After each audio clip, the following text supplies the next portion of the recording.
نن چې زمونږ کوم سبق دی د سورة البقرې دویمه سپاره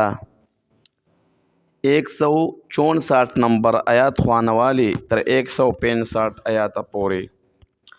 اعوذ باللہ من الشیطان الرجیم بسم اللہ الرحمن الرحیم سبحانک لا علم لنا الا ما علمتنا انک انت العلیم الحکیم ان فی خلق السماوات والارض یقیناً په پیدایش د اسمانونو او د ځمکو واختلاف اللیل والنهار او په بدلیدو را بدلیدو د شپې او د ورځې کې والفلک التي تجری فی البحر او کشته هغه چې روانه وي په دریاب کې بما ينفع الناس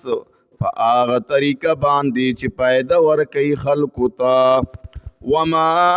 انزل الله من السماء من ماء او هغه چې راوري الله د برنه باران فاحیا به الارض بعد موتها نو تازه کوي په دې باندې ځمکه پس د اوچېدو د هغې نه وبث فيها من كل دابه او خوار کړي دي په دې ځمکه کې هر قسمه زنده سر وتصريف الرياح والسحاب المسخر بين السماء والأرض او په چلولو د بادونو او په وریځو تابعدارو کې بین السماء والارض په منځ د اسمان او ځمکه کې لآیات لقوم یعقلون خامخا دلایل دي د پاره دا قوم چې د عقل نه کار اخلي ومن الناس من يتخذ من دون الله اندادا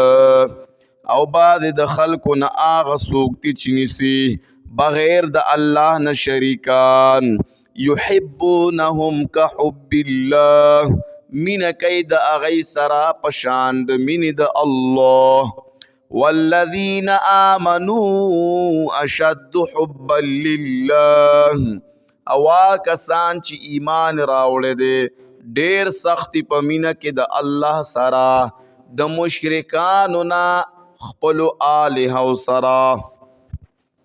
ولو یرى الذین ظلموا او که پوهېدی کسان چې ظلم یې کړی دی اذ يرون العذاب ان القوة لله جميعا